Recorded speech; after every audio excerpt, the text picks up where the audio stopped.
కళ్యాణ్ అనే వ్యక్తి కనపడితే ఆశ్చర్యం కానీ కనపడపోతే ఆశ్చర్యం ఏముంది. వాస్తవంగా ఆయన రాజకీయాల్లోకి వచ్చింది నారా చంద్రబాబు నాయుడు కోసం. నారా చంద్రబాబు నాయుడిని సీఎంగా చేయడం కోసం వచ్చాడు. నారా చంద్రబాబు నాయుడికి ఏదైనా కష్టం వస్తే ఆయన వస్తాడు అప్పుడు. అంతేలే కానీ ప్రజలకి ఎక్కడైనా పోతే ఏంటి, మహిళల మీద అగాత్యాలు జరుగుతాయి ఏంటి, హత్యలు జరుగుతాయి ఏంటి, రాష్ట్రంలో లాండ్ ఆర్డర్ అదుపు తప్పితే ఆయనకి ఏంటి, దేవాలయాలు గుళ్ళు గోపురాలు ఇవన్నీ కాశీనాయన లాంటి దేవాలయాలు ఇవన్నీ భూస్థాపితం చేసి తగలబెట్టేశారు. అలాంటి ఎన్ని చేస్తే ఏంటి, తిరుపతిలో ఇన్ని ఘోరాలు జరిగితే ఏంటి, ఆయనకేంటి, ఆయనకి అంత అవసరం ఏంటండి? పవన్ కళ్యాణ్ రాష్ట్రంలో కనపడాల్సిన అవసరం ఏంటి? ఎందుకు కనపడాలి ఆయన? ఎందుకు కనపడాలి? ఎందుకు కనపడాలి పవన్ కళ్యాణ్? ఆయన చంద్రబాబు నాయుడు కోసం వచ్చాడు. చంద్రబాబు నాయుడికి ఏదైనా కష్టం వస్తే వస్తాడు, లేకపోతే రాడు. అక్కడికి వెళ్ళి సినిమాలు తీసుకుంటాడు. హైదరాబాద్లో ఉంటాడు. ఆయన స్వస్థలం హైదరాబాదు. వాస్తవంగా తెలంగాణ వాసి హైదరాబాద్లో ఉంటాడు. ఇక్కడ ఆయన టైంపాస్ రాజకీయాలు చేయడం కోసం వచ్చాడు, టైంపాస్ చేస్తున్నాడు అంతే.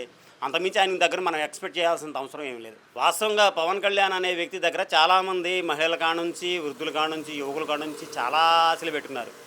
నిజంగా ఇతను మన భారతదేశాన్ని కాదు, మన ఆంధ్రప్రదేశ్ని కాదు, భారతదేశాన్ని ఉత్తరించడానికి దేశోద్ధారకుడు అనుకున్నారు. చిరంజీవి సినిమా ఉంది సారా, చిరంజీవితో బాలకృష్ణ సినిమా ఉంది, దేశోద్ధారకుడు సినిమా. ఆ టైప్లో తన హీరోయిజం చేస్తాడేమో.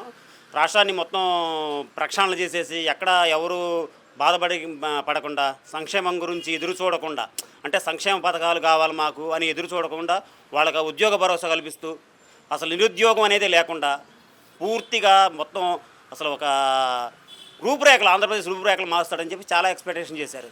అసలు మహిళలైతే నిజంగా ఆయన దేవుడే పవన్ కళ్యాణ్ రూపంలో వచ్చాడా అన్నట్టుగా ఇతను మభ్య పెట్టాడనమాట. అరే అసలు 30,000 మంది ఆడపిల్లలు మన ఆంధ్రప్రదేశ్ నుంచి మొత్తం తప్పిపోయారు. నాకు నిఘా సమాచారం ఉంది, కేంద్రం నుంచి నిఘా సమాచారం నా దగ్గర ఉంది, వాళ్ళని బయటికి తీసుకురావాలి అది ఇది అన్నాడు. పెద్ద మాటలు బొంకాడు. ఇప్పుడు ఏమైంది?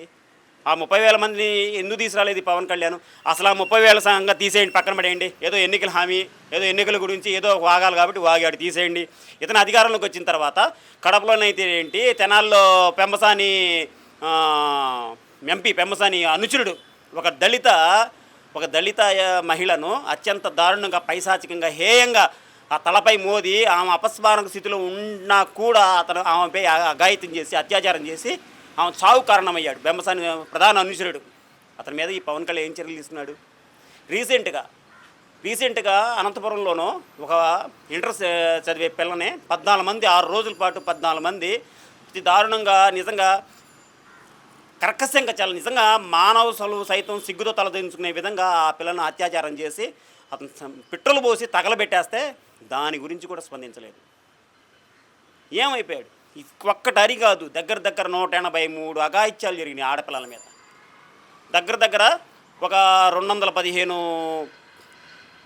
మంది మహిళలు ఎంతో ఈ ఆకతాయిల వల్ల ఎంతో మానసిక వేదకు గురయ్యారు. అలాంటి వల్ల ఈ పవన్ కళ్యాణ్ ఏం చర్య తీసుకున్నాడు?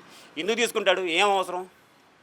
వాళ్ళ పిల్లోడికి ఏదన్నా సింగపూర్లో ఏదైనా జరిగింది, లేదా వాళ్ళ బ్లడ్ రిలేషన్కి ఏదైనా అయింది, లేదా నాగేంద్రబాబుకి ఎమ్మెల్సీ సీట్ కావాలి, లేదా చిరంజీవి దగ్గరికి వెళ్ళి ఆలింగనం చేసుకోవాలి, ఇలాంటి చిన్న కార్యక్రమాలు ఉంటే పవన్ కళ్యాణ్ చేస్తాడు. కానీ రాష్ట్ర ప్రజల కోసం కానీ, రాష్ట్ర మహిళల కోసం కానీ, రాష్ట్ర యువత కోసం కానీ పవన్ కళ్యాణ్ పాటుపడతాడని ఆలోచించడం మన అమాయకత్వం అనేది నేనైతే గట్టిగా చెప్తున్నాను.